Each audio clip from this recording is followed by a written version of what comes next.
Hi, everyone, and welcome to the latest monologue. And this one, unlike many of my monologues, is quite closely tied to current events in our country. And it's it's been a bit of a learning experience for me because I've discovered one of the things that ails the combination of factors that ails Kenya.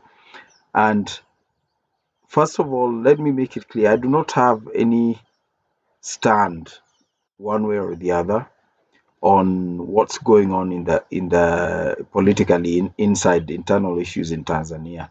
That's not what I'm talking about here, and that's for other forums, etc.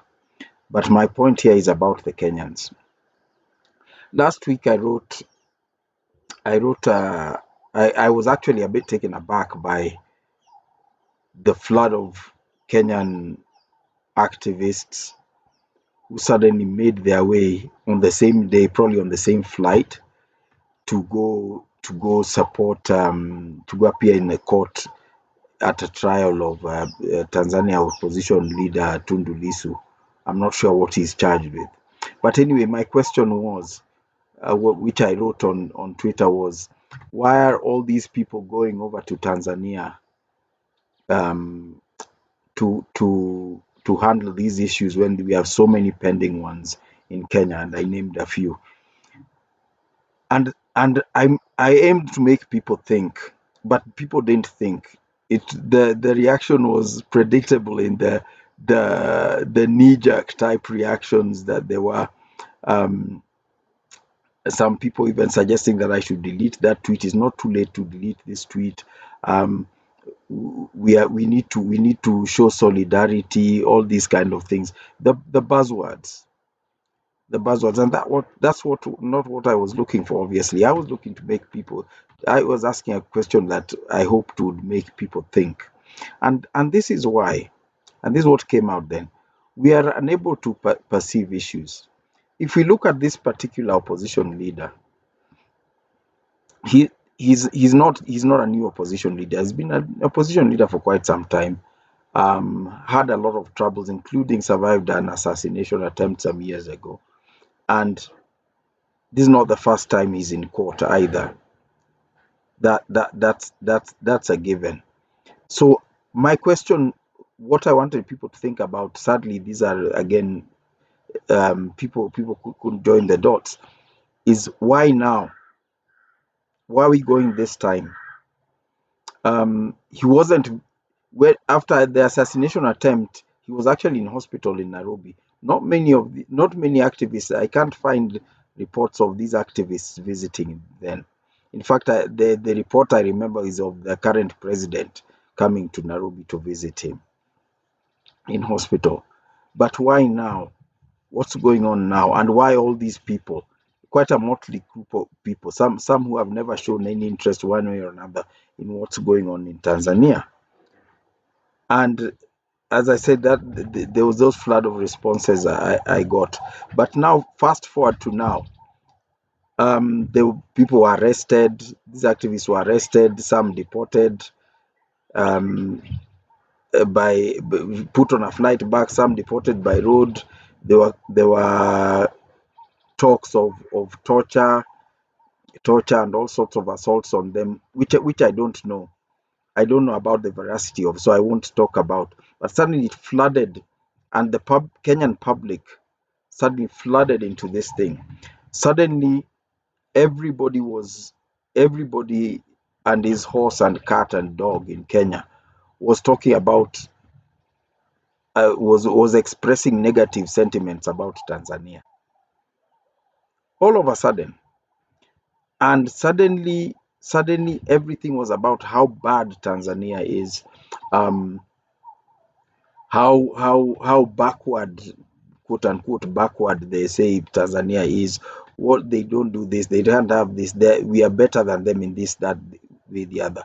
What happened was that from this incident, the activist trip, it drove a schism between Kenya and Tanzania,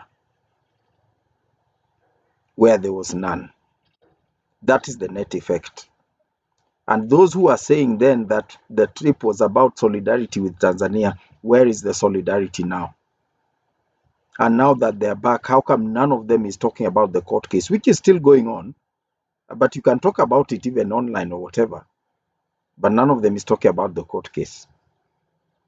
We've been reduced to some juvenile petty insults hurling back and forth between Tanzania and even and the worst thing about this is that we the people are rarely affected by intergovernmental spats or whatever, but at the level of people, when common people who have no stake in whatever are hurling insults back and forth, you can imagine the impact this has on Tanzanians who might be working or doing business in Kenya, Kenyans who might be working or doing business in Tanzania, and this includes tour tour groups, tour drivers, traders in food, all these kind of traders in livestock, um, pastoralists grazing back and forth across the border, all conservation workers in the cross-border conservation areas.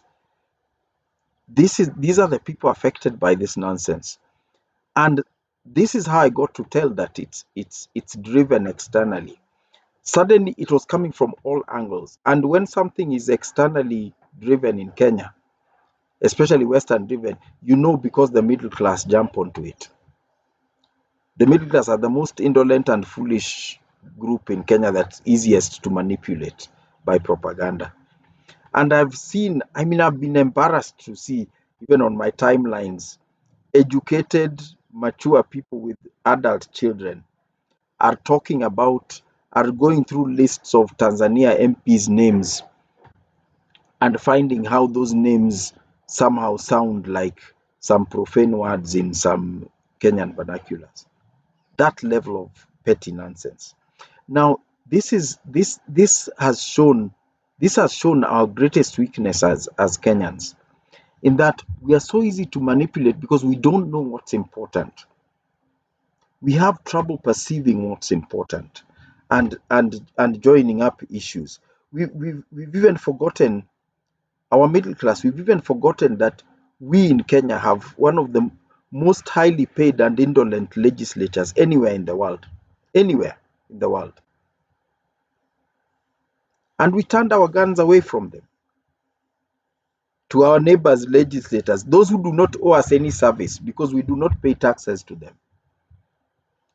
And this is the we expose the greatest weakness of our country, because and this is why we are so vulnerable to imperialism. Imperialism today in the world manifests. There are countries that used to have empires, like former British Empire, etc. Those countries that still try and hark back to the former empires. Imperialism just manifests as um, cruel attempts to manipulate other countries to achieve the empire's goals. But when you are imperialist without ever having been an empire, like Kenya is very imperialist, but it's never been an empire. When you are imperialist without ever having been an empire, it manifests as intellectual lacuna, or in simple language, it manifests as stupidity or stupid behavior. And this is what's happening here.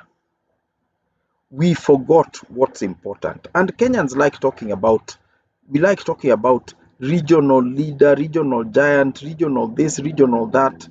Where is it now? Unfortunately, our nakedness, the nakedness of our intellect has come out. I've even had people, you even hear legislators in our parliament talking about how they speak better English than the legislators in Tanzania. So that means we are ahead of them. I bet our legislators speak better English than those in Japan or China. How far are we ahead of those ones? And this is the problem. This is a problem. An imperialist who has never been an empire, who has never been at the helm of an empire, is actually an intellectual dwarf. And we need to grow up out of this.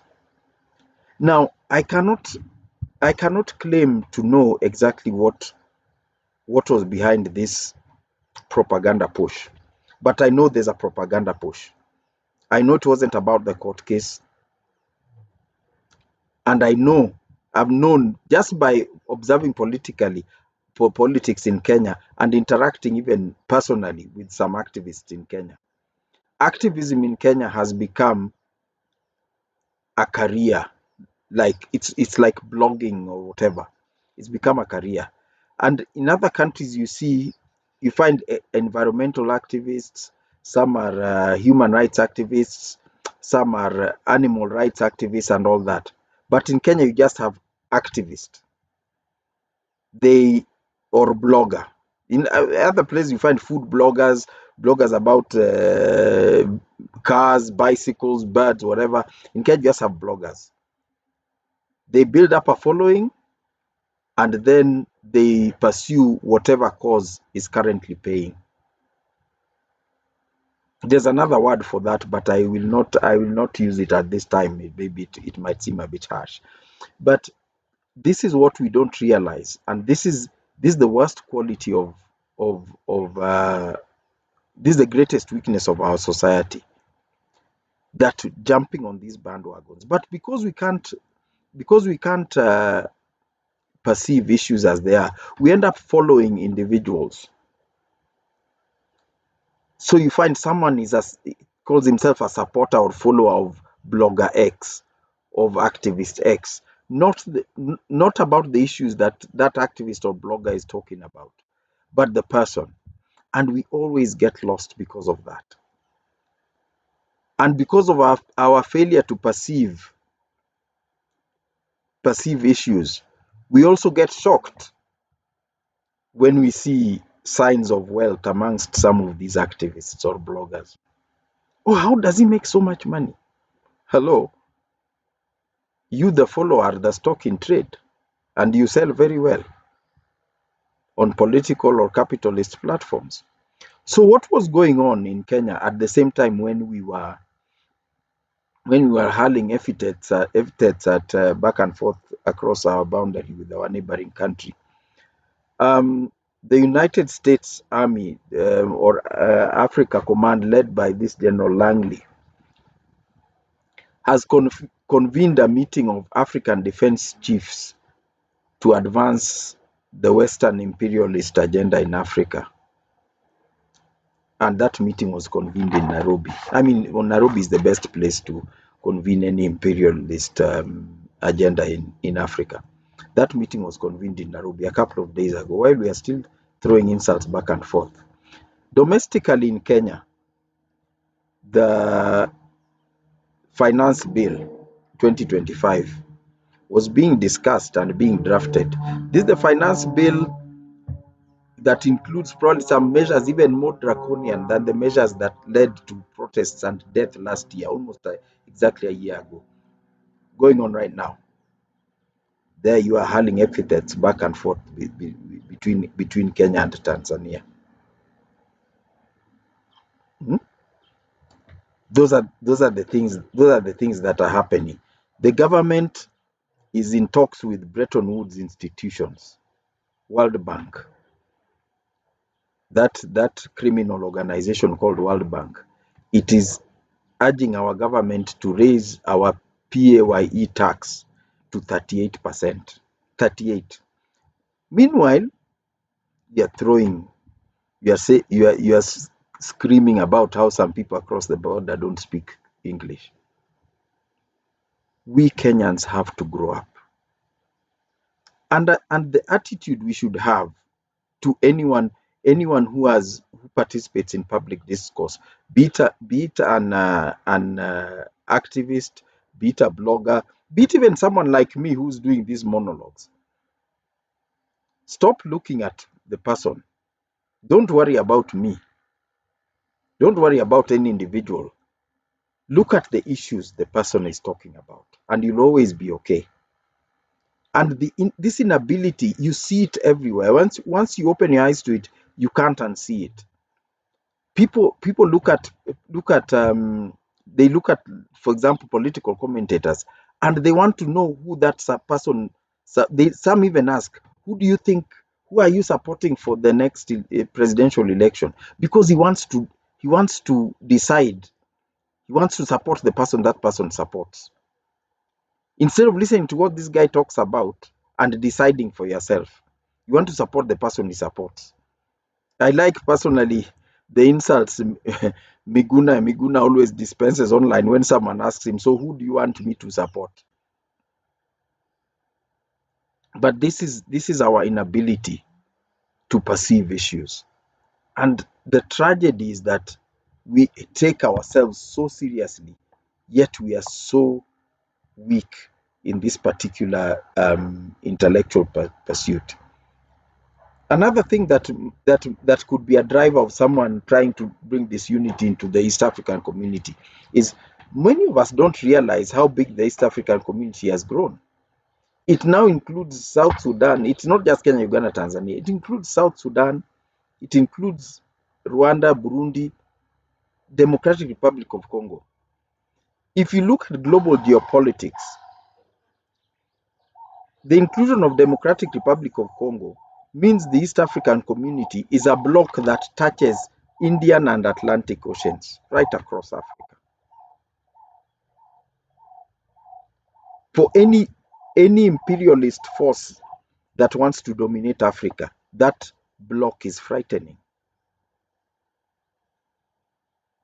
because it will mean China or India, the economic powers to the east, have an entry point and can go right across Africa. The West does not have the advantage. They've lost the advantage they had of having exclusive access to the west coast of Africa. These are the realities of global geopolitics, which is global geopolitics is reorganizing right now. And these are the realities. Anyone in the West would not like a united East African community. But you stupid person, you are still hurling insults at Tanzania, not realizing what's going on. This inability to perceive issues is why we are so easily manipulated, even by our own politicians, with small bits of money. And I've got another video about mantra of wealth, and the handout culture, where politicians hand out some pittance and some small amounts of money, 200-300 shillings, and get someone to vote for them. It's not because that 200-300 shillings is nothing. It can buy maybe one meal, one really cheap meal. It doesn't matter who you are, that's no money. So it's not about what that money does for you. It's because that handout makes you think this person is good. You even forget that in the voting booth, he's not there and he won't even know if you vote for him or not. But this is our weakness. This is our weakness, and it has now it's shown so clearly over the last few days, because those who you expect to know the things I've just said, people with postgraduate education, not villagers. But you realize it's the villagers or rural people, the so-called uneducated in Kenya, have not been hurling these insults. It's the elite, middle class, educated. They're the ones hurling these insults. Global geopolitics is playing around with us, and you're hurling insults at your neighbor. If there's a clearer picture of our intellectual weakness, I hope I never get to see it. But I hope what has happened in the last few weeks, now that it's quieted down, I hope we each find some time for introspection. Look at what's happening. Don't just believe it because I've said it. Go online and read for yourself and see what's happening in Kenya at the level of government, in the Kenyan legislature, and in global geopolitics. And think of how all those people behind those things would have so much interest in you fighting with your neighbor. And here we are calling ourselves Pan-Africans. We even had a candidate hoping to be voted for the chairman of the Africa Union Commission. Just imagine what kind of jokers we are. because we expected that, and this is the country that expected to get the leadership of the Africa Union Commission. We need to grow up, and I hope we can very soon for our own good.